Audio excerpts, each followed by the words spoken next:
I hope everybody got some good food to eat. Samosas and rice.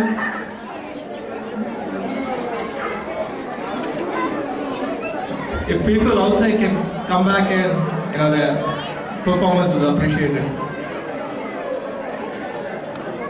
All right, we're going to move on. This is for the second half of our show. The next item is a folk dance. Bunga Karidu Ibara. It's performed by Sravani, Abhignya, Nikita, and it's choreographed by Lavanya.